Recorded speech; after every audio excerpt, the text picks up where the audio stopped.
नमस्कार। इस वीडियो में हम RPSC second grade GK group B के प्रश्न पत्र को हल करेंगे। वीडियो को लाइक और शेयर करना ना भूलें। हम ले रहे हैं सेकंड ग्रेड जीके का प्रश्न पत्र। पहला है, निम्नलिखित तथ्यों के आधार पर नदी की पहचान कीजिए। ये बिछावेड़ा से उद्गमित होती है। गोमती तथा सारणी इसकी सहायक नदियां हैं। ये बेणेश्वर में संगम बनाती हैं। इसमें है आपके सोम नदी। महान विशाल सीमा भ्रंश राजस्थान के निम्नलिखित में से किस जिले में स्पष्टतः दिखाई नहीं देता है? इसमें है चूरू। राजस्थान ग्रामीण पर्यटन योजना 2022 के संबंध में निम्नलिखित कथनों पर विचार कीजिए और कौन से कथन सत्य हैं। तो इसमें आपके कथन जो सी हैं, न्यूनतम 1 करोड़ रुपए निवेश करने वाली इकाई को 10 वर्ष तक SGST का 100% पुनर्भरण, ऑप्शन थर्ड सही है। पशु गणना 2019 के अनुसार राजस्थान में सर्वाधिक कुल गोवंश वाला जिला है। तो इसमें हो जाएगा आपके जोधपुर। माही कंचन और माही धवल संग्रहित किस्में किससे संबंधित है? मक्का। राजस्थान के निम्नलिखित जिलों में से कौन सा उनके सामान्य वार्षिक वर्षा के आरोही क्रम में सही व्यवस्थित है? हनुमानगढ़, जयपुर, बारा और झालावाड़। निम्नलिखित युग्मों पर विचार कीजिए। उपरोक्त में से कितने युग्म सही है? सदाबहार और अर्ध सदाबहार वन माउंट आबू के आसपास, शुष्क सागवान वन डूंगरपुर, उदयपुर, सालार वन 25 से 50 सेंटीमीटर वार्षिक वर्षा वाले पहाड़ी क्षेत्र, बांस के वन बांसवाड़ा, उदयपुर, कोटा। तो इसमें आपके केवल 3 सम्मिलित हैं, चारों नहीं है। जिलों के किस युग्म में पर्यावरण संरक्षण और कचरे से संसाधन पुनर्प्राप्ति को बढ़ावा देने के लिए एक एकीकृत संसाधन पुनर्प्राप्ति पार्क विकसित किया गया है? इसमें आपके है जयपुर और कोटा। राजस्थान में निम्नलिखित में से कौन सा विशेष रूप से कमजोर जनजातीय समूह के रूप में सीमित है? तो इसमें आपको हो जाएगा ऑप्शन सेकंड ग्रासिया, सॉरी इसमें आपको हो जाएगा सी सेरिया, ऑप्शन थर्ड, सी वाला ऑप्शन सेकंड। अगला है, राजस्थान के निम्नलिखित जिलों पर विचार कीजिए। अजमेर, टोंक, बूंदी, भीलवाड़ा। निम्नलिखित में से कौन सा उनके जनसंख्या घनत्व 2011 के अनुसार सही अवरोही क्रम में व्यवस्थित है? तो इसमें है थर्ड ADBC। निम्नलिखित कथनों को पढ़िए और सही विकल्प को चुनिए। फैजल अली खान पठान ने 1857 की क्रांति में मुगल बादशाह के पुत्र की सैनिक सहायता की। फैजल अली खान पठान ढूंढलोद ठिकाने के कामदार थे। इसमें सही है आपके ए और बी दोनों सही है। ठडकी और थाली निम्नलिखित में से किस बोली की उपबोलियां हैं? इसमें है आपके मारवाड़ी। बेराट से प्राप्त सर्वाधिक रजत मुद्राएं निम्न में से किन शासकों की हैं? भारतीय यूनानी। मंडन ने कुंभलगढ़ दुर्ग की भौगोलिक विशेषताओं का उपयोग आत्मनिर्भरता के लिए किस प्रकार किया था? उन्होंने भूमि के असमान चरित्र का उपयोग जलाशयों के निर्माण और वर्षा जल संचयन के लिए किया। प्रसिद्ध साहित्यकार कन्हैयालाल सेठिया के बारे में निम्नलिखित कथनों पर विचार कीजिए और कौन से सही है? इसमें आपके सही है तीनों, ए, बी और सी। निम्न में से किसने मुगलों के विरुद्ध कंसारों की पोल की लड़ाई लड़ी थी? रावचंद्र सेन। बूंदी के शासक विनय सिंह के संबंध में निम्नलिखित कथनों पर सही कथन का चुनाव कीजिए। तो इसमें आपके कथन दोनों सही है। उन्होंने गुलिस्तान का सुलेखन और चित्रांकन करवाया था। गुलिस्तान के चित्र बलदेव एवं गुलाम अली ने बनाए थे। राजस्थान के एकीकरण के में मत्स्य संघ से संबंधित कौन सा कथन असत्य है? तो इसमें आपका पहला, मत्स्य संघ के राजप्रमुख अलवर के शासक तेज सिंह बनाए गए थे। निम्नांकित में से कौन सा स्थान लोक देवता मल्लिनाथ जी से संबंधित है? तिलवाड़ा। माणिकलाल वर्मा के संबंध में निम्नलिखित में से कौन सा कथन असत्य है? इसमें इन्होंने काव्य संग्रह गरीबों की आवाज का संकलन किया, ये असत्य है। निम्न में से कौन से तथ्य अर्जुनलाल सेठी के विषय में सही है? इसमें है जेल से रिहा। इसमें आपके ए, बी और डी सही है, ए, बी और डी, ऑप्शन 4। महाराणा प्रताप के पास अकबर द्वारा विभिन्न मुगल अधिकारियों के नेतृत्व में भेजे गए शिष्ट मंडलों को काल क्रम के अनुसार व्यवस्थित कीजिए। भगवनदास, मानसिंह, टोडरमल, जलाल खां। तो इसमें आपके सही हो जाएगा DBSC, ऑप्शन डी। निम्नांकित में से कौन निम्ड़ा भील सम्मेलन से संबंधित थे? इसमें आपके हैं मोतीलाल तेजावत। निम्नांकित में से कौन सा एक लोक वाद्य यंत्र समूह सुमेलित नहीं है? इसमें है रावणाता, जंतर, निशान और सतारा। निम्नांकित में से कौन से नेता सिरोही राज्य प्रजामंडल से संबंधित थे? तो इसमें है आपके गोकुल भाई भट्ट। मेवाड़ के गोइल वंश के निम्नलिखित शासकों को कालक्रम के अनुसार व्यवस्थित करिए और नीचे दिए गए कोड की सहायता से सही उत्तर चुनिए। तो इसमें आपके BACD शिलादित्य, अपराजित, अलट और नरवाहन। चित्तौड़ के राजनीतिक और सामरिक इतिहास के संदर्भ में कौन से कथन सही हैं? इसमें आपके जैत सिंह ने तुर्कों के आक्रमण को रोकने के लिए चित्तौड़ को अपनी राजधानी बनाया। हमीर ने वंशवादी क्रांति का लाभ उठाकर चित्तौड़ पर कब्जा किया और सिसोदिया राजवंश की नींव रखी। इसमें आपके सही ऑप्शन हो जाएगा 1 और 3। निम्नलिखित में से कौन से त्योहारों का प्रतिवर्ष भाद्रपद माह में आयोजन होता है? इसमें हो जाएगा आपके बड़ी तीज और गणेश चतुर्थी, ऑप्शन सेकंड। करचोब कढ़ाई किसे कहते हैं? जैसलमेर में मनसदों और छतरियों पर की जाने वाली सोने की कढ़ाई। संत पयारी स्वामी जी व संत किलेदास जी किस संप्रदाय से संबंधित थे? रामानंदी। राजस्थान राज्य विधि सेवा प्राधिकरण का आदर्श वाक्य है access to justice for all. Rajasthan नगरपालिका अधिनियम 2009 में राजस्थान नगरपालिका अधिनियम 2026 के द्वारा निम्न में से कौन सा परिवर्तन किया गया है? इसमें अधिनियम में परिभाषित खतरनाक रोग की सूची में कुष्ठ रोग को बाहर कर दिया गया है। यह सवाल कल भी आया था कि किस रोग को इससे बाहर किया गया है। राजस्थान में संभागीय आयुक्त पद की पुनः स्थापना कब की गई थी? 1987। राजस्थान न्यायिक सेवा नियम 2010 के संदर्भ में निम्नलिखित में से कौन सा एक कथन सही नहीं है? तो इसमें है जिला न्यायाधीश के कैडर में 50% पद पदोन्नति द्वारा भरे जाते हैं। राजस्थान लोक सेवा आयोग का सदस्य किसको संबोधित करते हुए अपने हस्ताक्षर से लिखित में त्याग पत्र दे सकता है? राज्यपाल। भारत के संविधान के किस अनुच्छेद के अंतर्गत किसी राज्य में विधान परिषद सर्जित अथवा उत्सादित की जा सकती है?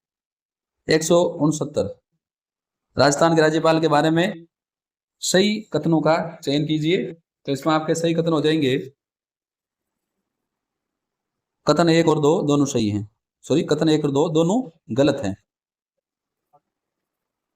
अगला है वर्ष 2025 के दौरान राजस्थान राज्य महिला आयोग द्वारा किस प्रकार की शिकायतों के सर्वाधिक प्रकरण दर्ज किए गए?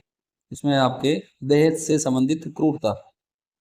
भारत के संविधान के किस अनुच्छेद में कहा गया है कि मुख्यमंत्री की नियुक्ति राज्यपाल करेगा? अनुच्छेद 164। प्रत्येक पंचायत में अनुसूचित जातियों के लिए स्थान के आरक्षण की बात भारत के संविधान के किस अनुच्छेद में की गई है? अनुच्छेद 243 गे। अप्रैल 2026 में काहिरा में आयोजित ISSF जूनियर वर्ल्ड कप में राजस्थान के किस निशानेबाज खिलाड़ी ने भाग लिया? ख्वाहिश शर्मा। राजस्थान बजट 2026-27 में राजस्थान अधिस्वीकृत पत्रकार सम्मान योजना में 60 वर्ष से अधिक आयु के अधिस्वीकृत पत्रकारों को समान राशि एवं दिवंगत अधिस्वीकृत पत्रकार की पत्नी को देय राशि क्रम से कितनी करने का प्रावधान है? तो इसमें है 18,000 और 9,000। अप्रैल 2026 में जयपुर में आयोजित अखिल भारतीय अंतर विश्वविद्यालय हैंडबॉल प्रतियोगिता के लिए निम्नलिखित कथनों पर विचार कीजिए और सही का चयन कीजिए। तो इसमें दोनों कथन A और B असत्य हैं। मई 2026 में VSK फाउंडेशन जयपुर द्वारा आयोजित देवऋषि नारद जयंती और पत्रकार सम्मान समारोह में सम्मानित पत्रकारों को सूची 1 से सूची 2 में सम्मिलित कीजिए। तो इसमें हो जाएगा आपके Lakhvir Singh, electronic media, Madan Kalal, print media, Ramgopal Jat, digital media, option first.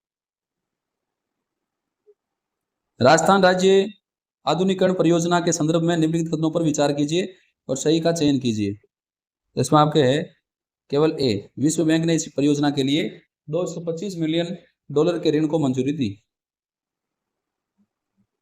13 मई 2026 को राजस्थान राज्य हैंडबॉल समिति की 17वीं बैठक आयोजित हुई। इसकी अध्यक्षता किसने की? इसकी अध्यक्षता की राजस्थान के मुख्य सचिव ने। 1 मई 2026 को राजस्थान के कमेटी ऑफ सेक्रेटरीज की बैठक में प्रस्तुत impact assessment of deregulation phase first report के संदर्भ में निम्नलिखित कथनों पर विचार कीजिए और सही का चयन कीजिए। इसमें दोनों कथन ए और बी सत्य हैं, दोनों ही सत्य हैं। अप्रैल 2026 में दुर्लभ लाफिंग एपिलेप्सी के लिए उन्नत सर्जरी करने वाला राजस्थान का पहला अस्पताल है AIIMS Jodhpur. Bureau of Indian standards BIS Jaipur शाखा कार्यालय द्वारा भारतीय मानक IAS 6455 2025 के अंतर्गत single row deep groove ball bearing के लिए अखिल भारतीय स्तर का प्रथम लाइसेंस प्रदान किया गया। ये लाइसेंस प्रदान किए गए हैं, इसमें आपके national engineering industries limited Jaipur को। मई 2026 में नीति आयोग द्वारा प्रसारित school education system in India temporal analysis and policy road map for quality enhancement report के अनुसार कक्षा 1 से 12 तक की एकीकृत शिक्षा उपलब्ध करवाने में संपूर्ण देश की लगभग कितनी हिस्सेदारी राजस्थान की है? इसमें आपके 35%। विभिन्न देशों के निम्नलिखित क्षेत्रों पर विचार कीजिए। किन क्षेत्रों में केवल सर्दियों में ही पछुआ पौने चलती है? इसमें है आपके दक्षिणी पश्चिमी ऑस्ट्रेलिया और मध्य चिली, ऑप्शन 3। निम्नलिखित फसलों पर विचार कीजिए। कौन सी रोपण फसलें हैं? इसमें आपके चारों रोपण फसलें हैं। भारत में सितंबर के महीने में पूर्वी जेठ की सामान्य स्थिति होती है 8 डिग्री उत्तरी अक्षांश के आसपास। विश्व के सर्वाधिक जनसंख्या वाले शीर्ष 10 देशों में सर्वाधिक जनसंख्या घनत्व वाले देश हैं, तो इसमें है आपके बांग्लादेश और भारत। निम्नलिखित में से कौन सी भौतिक आकृति अफ्रीका महाद्वीप में अवस्थित नहीं है? Cascade range. कृष्णा नदी के संदर्भ में निम्नलिखित कथनों पर विचार कीजिए। उपरोक्त में से कौन से कथन सत्य है? तो BCD सत्य है। इसका उद्गम सह्याद्री में महाबलेश्वर के निकट होता है। कोयना, तुंगभद्रा और भीमा इसकी प्रमुख सहायक नदियां हैं। इसके कुल जलग्रहण क्षेत्र का सर्वाधिक भाग कर्नाटक में है। ग्लोबल एनवायरनमेंट आउटलुक 7 के अनुसार विश्व की कुल अनुमानित 8 मिलियन में कितनी जातियां विलुप्त होने का खतरा है? 1 मिलियन। खारदुंग ला दर्रा अवस्थित है लद्दाख श्रेणी में। निम्नलिखित में से कौन सा जैव विविधता सम्मेलन के 3 प्राथमिक उद्देश्यों में शामिल नहीं है? स्थानीय जनजाति द्वारा वन संसाधनों के उपयोग की अनुमति। निम्नांकित में से कौन सी एक उष्ण कटिबंधीय आर्द्र पर्णपाती वन की सबसे प्रमुख प्रजाति है? सागवान। पीएमई ड्राइव योजना के संबंध में निम्न में से कौन सा कथन सही नहीं है? ये ई ट्रकों और ई एम्बुलेंसों को कवर नहीं करती है। वाणिज्य विभाग भारत सरकार की वार्षिक रिपोर्ट 2025-26 के अनुसार वर्ष 2024-25 के लिए भारत की शीर्षतम 2 निर्यात वस्तुएं थी पेट्रोलियम उत्पाद और मोती और कीमती पत्थर। आर्थिक सर्वेक्षण 2025-26 के अनुसार वर्ष 2023 के प्रतिस्पर्धी औद्योगिक प्रदर्शन के संदर्भ में विश्व में भारत का स्थान था, जिसमें आपको हो जाएगा 37वां। भारत सरकार के निम्न में से किस बजट ने न्यूनतम समर्थन मूल्य को उत्पादन की लागत के 1.5 गुना पर निर्धारित करने के सिद्धांत की घोषणा की थी? संघीय बजट 2018-19। आर्थिक सर्वेक्षण 2025-26 के अनुसार भारत के सेवा क्षेत्र के बारे में कौन से कथन सही है? इसमें आपके 1 और 2 सही हैं, जबकि तीसरा गलत है। भारतीय संविधान के अनुच्छेद 74 के संबंध में कौन से कथन सही हैं? इसमें है आपके राष्ट्रपति अपने कार्यों के निष्पादन में मंत्रिपरिषद की सलाह के अनुसार कार्य करेगा और राष्ट्रपति एक बार मंत्रिपरिषद से उसकी सलाह पर पुनर्विचार करने के लिए कह सकता है, ऑप्शन 3। निम्नलिखित घटनाएं वर्ष युग्मों पर विचार कीजिए। उपरोक्त में से कितने सही सुमेलित हैं? इसमें आपके 1 और 2 सही सुमेलित हैं। 1935 के भारत शासन अधिनियम की धारा 15 के अनुसार वित्त से जुड़े किसी भी मामले पर संघीय सरकार को सलाह किसके द्वारा दी जाती थी? वित्तीय सलाहकार। 26 नवंबर 1949 को संविधान को अंगीकृत करने के पश्चात भारत की संविधान सभा के अस्तित्व में संबंध में कौन सा कथन सही है? वे प्रथम निर्वाचित संसद के गठन तक भारत की अस्थायी संसद के रूप में कार्य करती रही। भारत के उपराष्ट्रपति के संबंध में कौन से कथन सही हैं? केवल पहला सही है, वह राज्यसभा का पदेन सभापति होता है। राष्ट्रपति के महाभियोग के संबंध में कौन से कथन सही हैं? तो इसमें 1, 2 और 4 सही हैं। आरोप संसद के किसी भी सदन में लगाए जा सकते हैं। प्रस्ताव प्रस्तुत करने से पूर्व 14 दिन का नोटिस दिया जाना आवश्यक है। दूसरा सदन आरोपों की जांच करता है। संसद तथा राज्यों की विधानसभाओं के चुनाव से उत्पन्न संदेहों और विवादों के निपटान के लिए निर्वाचन न्यायाधिकरण की नियुक्ति करने की निर्वाचन आयोग की शक्ति को भारत के संविधान में किए गए निम्नलिखित में से कौन से संशोधन द्वारा हटा दिया गया था? 19वां। भारत की एक्ट ईस्ट नीति के संबंध में निम्नलिखित कथनों पर विचार कीजिए और सही चुनिए। तो इसमें 1 और 2 दोनों सही हैं। उच्चतम न्यायालय की कानूनी सहायता समिति के संबंध में सही का चयन कीजिए। तो इसमें आपके 1 और 2 दोनों सही हैं। भारत के संविधान के अनुच्छेद 46 में निम्नलिखित में से किसका उल्लेख नहीं किया गया है?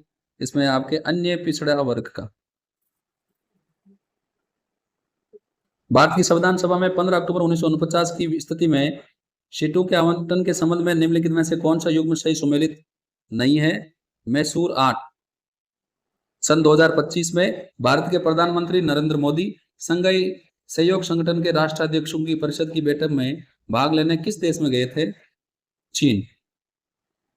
भारत के संविधान के अनुच्छेद 7 के अंतर्गत निम्नलिखित में से किस प्रवासी वर्ग को भारत की नागरिकता से वंचित किया गया है?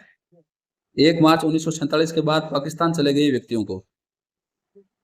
संसद के जीवन काल से संबंधित निम्नलिखित कथनों पर विचार कीजिए, सही का चयन कीजिए। इसमें आपके सही है न तो उत्तर 1 और ना ही उत्तर यानी दोनों गलत है। निम्नांकित शब्दावलियों का अवलोकन करिए। उपयुक्त में से किसका उल्लेख भारत के प्रत्येक नागरिक के मूल कर्तव्यों में हुआ है? इसमें है आपके वैज्ञानिक दृष्टिकोण, ज्ञानार्जन और सुधार की भावना। एक शिक्षक ने विद्यालय में कुछ ऐसी स्थितियां देखी जिनमें से कुछ में छात्रों के कुछ समायोजन को रोकने के लिए हस्तक्षेप की आवश्यकता थी। निम्नलिखित में से उन स्थितियों का चयन कीजिए। तो इसमें आपके हो जाएगा अपर्याप्त पाठ्यक्रम, शिक्षक छात्र संबंध में संयम, ऑप्शन 4। जब कोई व्यक्ति किसी दूसरे व्यक्ति के व्यवहार और संवेगों पर इच्छित प्रभाव उत्पन्न करता है तो यह किस मनोसामाजिक प्रेरक को इंगित करता है? शक्ति की आवश्यकता। निम्नलिखित में से कौन सा कथन मनोविज्ञान और शैक्षिक मनोविज्ञान के अध्ययन क्षेत्र में स्पष्ट अंतर बताता है? इसमें सभी जीवित प्राणियों के व्यवहार और उनकी सभी जीवन की गतिविधियों को शामिल किया जाता है। 2 कथनों में सही का चयन करना है। इसमें ए सत्य है किंतु बी असत्य है। अधिगम व्यवहार में स्थायी परिवर्तन लाता सही है, जबकि ये गलत है। प्रभावशाली सामाजिक अधिगम सिद्धांत अल्बर्ट बंडूरा ने मॉडलिंग को विकास के एक शक्तिशाली स्रोत के रूप में महत्व दिया, लेकिन बाद में इस सिद्धांत ने सामाजिक विकास में के महत्व पर बल दिया। तो इसमें है आपके सामाजिक संज्ञान।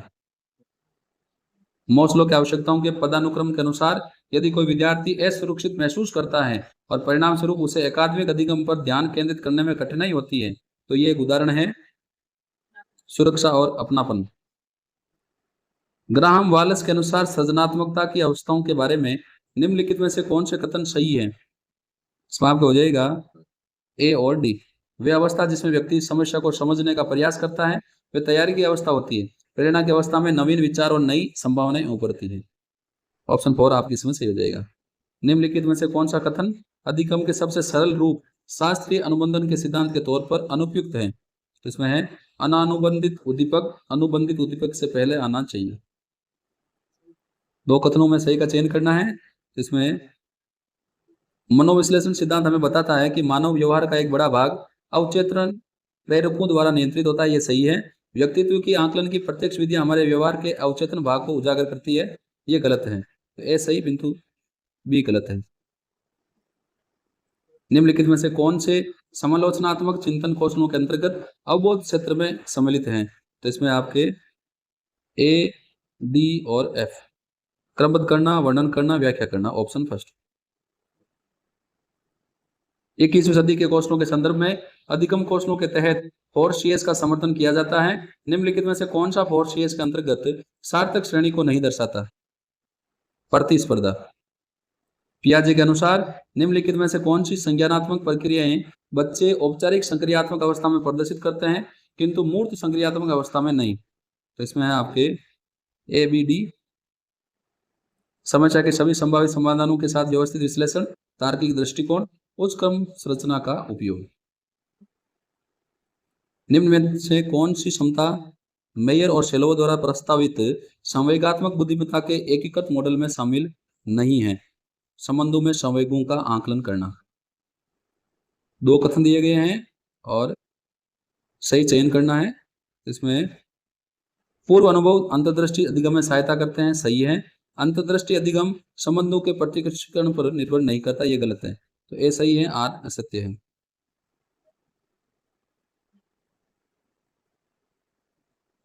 नीचे दो कथन दिए गए हैं, सही विकल्प को चुनना है। इसमें कोई भी व्यक्ति बिल्कुल एक जैसे नहीं होते, व्यक्तिगत भिन्नताएं वंशानुक्रम और पर्यावरण के कारण उत्पन्न होती है। तो ए और आर दोनों सत्य हैं और आर एक की सही व्याख्या करता है। स्टेनबर्ग के त्रितंत्रीय बुद्धि सिद्धांत के अनुसार निम्नलिखित बुद्धि के प्रकारों को उनके कार्यों के साथ सम्मिलित कीजिए। इसमें हो जाएगा घटकीय बुद्धि, समस्या का समाधान करने के लिए सूचनाओं का विश्लेषण करना। फिर आपके अनुभव बुद्धि, पूर्व अनुभवों का उपयोग करके नई समस्याओं को रचनात्मक रूप से हल करना। और संदर्भात्मक बुद्धि, रोजमर्रा की जिंदगी में सामने आने वाले पर्यावरणीय मांगों से निपटना। Option first. विकासात्मक पैटर्न में पूर्वानुमानित विशेषताएं होती है। निम्नलिखित में से कौन सा सिद्धांत इस कथन को सही सिद्ध नहीं करता? विभिन्न क्षेत्रों में एक रूप विकासात्मक दर का सिद्धांत। कक्षा में विद्यार्थियों के अधिगम में अंतर स्पष्ट रूप से दिखाई देता है। निम्नलिखित में से कौन सा कथन विद्यार्थियों के अधिगम संबंधी इन अंतरों का स्पष्टीकरण नहीं है? इसमें आपके विद्यार्थियों की अधिगम शैलियां आपस में समरूप होती हैं। सूची ए का सूची 2 से मिलान करना है। तो इसमें आपको हो जाएगा प्रक्षेपण, अपनी सोच को दूसरों पर आरोपित करना। प्रतिगमन, पहले के व्यवहार को लौटाना। और डिनायल, आवेगों को सामाजिक रूप से स्वीकार्य दिशा में मोड़ना। ऑप्शन जो आपके थर्ड है वो सही हो जाएगा। शैक्षिक मनोविज्ञान के क्षेत्र से संबंधित नीचे दो कथन दिए गए हैं, सही का चयन करना है। इसमें शिक्षक की अभिक्षमता एवं शिक्षण में किए गए किन्हीं भी नवाचारों के मापन अधिनियम प्रक्रिया के मूल्यांकन में सम्मिलित किया जाता है, ये गलत है। अधिगम प्रक्रिया के मूल्यांकन के अंतर्गत तत्काल प्रतिपुष्टि और परिणामों का ज्ञान शिक्षार्थियों को की प्रेरणा को बढ़ाता है, तो ये सत्य है। तो कथन है असत्य है, किंतु कथन भी सत्य है। तो यहाँ पर मैंने आपको आज होने वाले सेकंड ग्रेड जीके के प्रश्न पत्र को हल करके बताया। वीडियो को लाइक और शेयर करना ना भूलें।